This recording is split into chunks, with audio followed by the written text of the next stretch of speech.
Good morning. Today is Friday, March 25th, 2022. The Jewish people lost one of its giants last Friday with the passing of Rabbi Chaim Kanievsky at the age of 94 in Israel. He was a simple, humble man. He studied Torah alone. He did nothing to promote himself. He ran away from honor and recognition. His funeral on Sunday was attended by about 750,000 people, making it one of the largest events in modern Jewish history. He was one of the leaders of the Haredi world, and his opinions on Jewish law and life were cherished and followed religiously by that segment of world Jewry. Some of his decisions in Jewish law were controversial. Others were surprisingly progressive. In 2012, for example, he wrote a responsum that was published in a newspaper in Israel, where he said it is forbidden to own an iPhone or other smartphone, and if one has one, one must burn it. In 2017, he ruled that it is a requirement to report any incident of child sexual abuse, God forbid, to the police, which in fact was quite a progressive ruling in that it allowed outer involvement, official involvement in the insular workings of a Haredi community to help combat those instances of abuse. At the start of COVID, he ruled very controversially to insist that Jewish schools remain open in defiance of government requirements to close them. Several weeks later, as infections climbed, and particularly in Bnei Brak, where he lived his entire life, there was widespread infection and nebuch, serious illness and death, in a much higher proportion than in other parts of the country. He changed his opinion. He ruled that individuals could set aside the laws of Shabbos in order to answer their phone to learn the results of virus testing. Setting aside Shabbos, of course, is only allowed for the highest priority of threat to life, and he ruled that this met that criteria. He was a strong proponent of vaccination in the face of a lot of criticism from anti-vaxxers who, in fact, threatened him and his family by for his support of vaccination, including for children, to protect them against COVID. The aspect for which Rabbi Kanievsky is and should be admired by the entire Jewish world is his unbelievable diligence in Torah learning.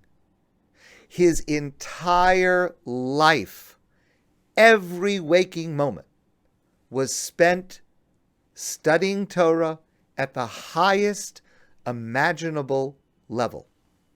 He had a daily routine through which he completed the study of the entire Torah, the entire Talmud, Babylonian Talmud and Jerusalem Talmud, its commentaries, the main codes of Jewish law, Midrash, Zohar, and more every year.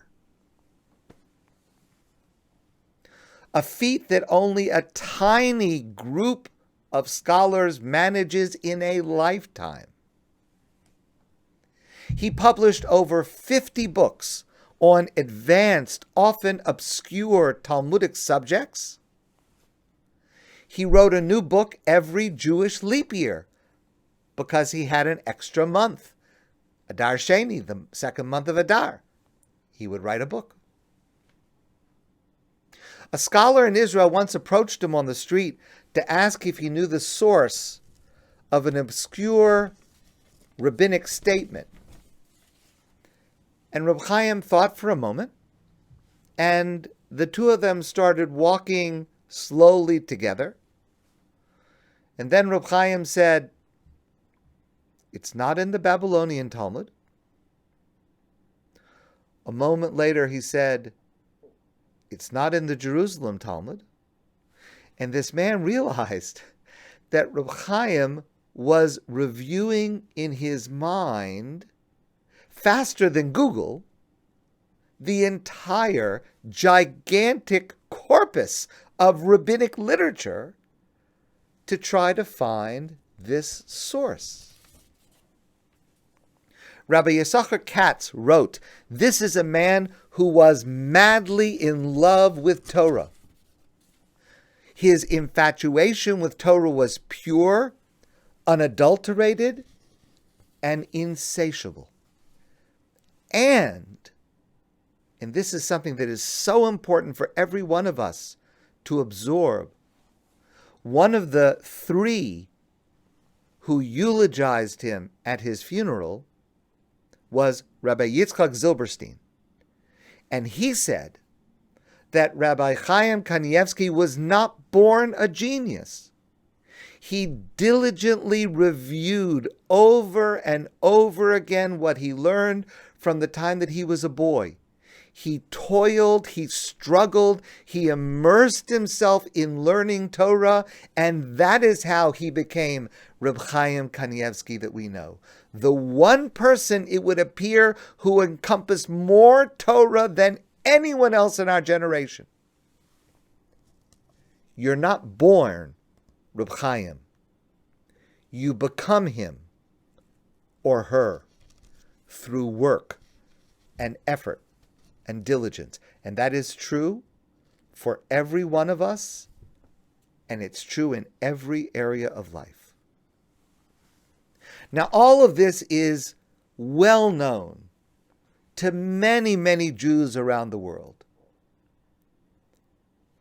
But here are briefly three things that very few people knew or could even imagine about him until they were publicized this week. And I'm just sharing three. There are many, many more, but here are three briefly. This man, Reb Chaim Kanievsky, who led the most insular, cloistered life of pure Torah study, touched Jews of every type in remarkable ways. Reb Chaim never in his life attended a sports event, might not even have known the meaning of the word soccer or basketball.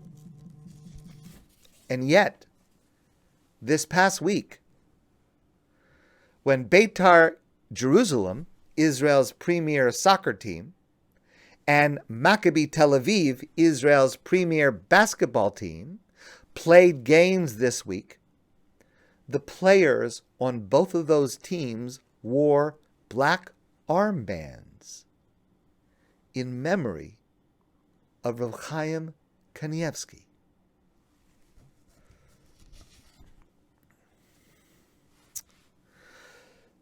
This was on Israeli TV.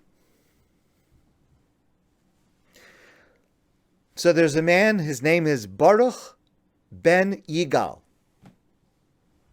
He is the father of Amit ben Yigal, who was a staff sergeant in the Golani Battalion, and he was murdered by terrorists while on a mission in the West Bank in 2020, 2 years ago. Amit was 21 years old. Baruch ben Yigal, his father, came on Israeli TV and he told the following story. He says that he went to the home of Rabbi Chaim Kanievsky recently to visit, as thousands of people would do every year. This man, Baruch ben Yigal, went to visit Rabbi Chaim. When he came in, Rabbi Chaim's grandson said to his grandfather, Zaidi, do you know who this man is? And Rabbi Chaim said, this man is the father of a Gibor Yisrael, a Jewish hero. And Baruch tells this story. He was astounded that Rabbi Chaim Kanievsky would know who he was, would know what happened to his son. He says, when I went to visit, I was wearing my son's dog tag, the ID, around my neck. I was wearing it in front of my shirt. And he says that Reb Chaim reached out his hand and touched the dog tag and began to cry. And then he said to this man, Baruch, he said to this father, he stroked his face and he was crying.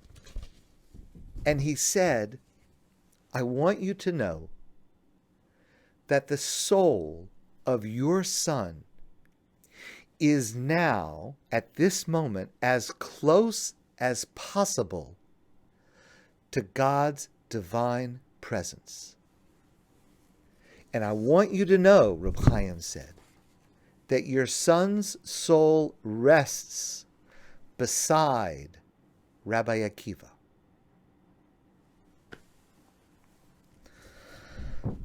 Finally, I don't know what is more amazing, that this next thing happened every day for years, or that there is a video of it. And this video is available. I watched it, astounded, and you can easily find it. So every morning, we begin prayer with Birchas HaShachar, the morning blessings, where we thank God for renewing our life, for allowing us to stand. We thank God for many of the things that we take for granted, and it is a remarkable spiritual way to start your day, Birchas HaShachar. And this is the opening of daily prayer every day in the synagogue, in shul. Many people say these brachos, these blessings at home, as soon as they get dressed.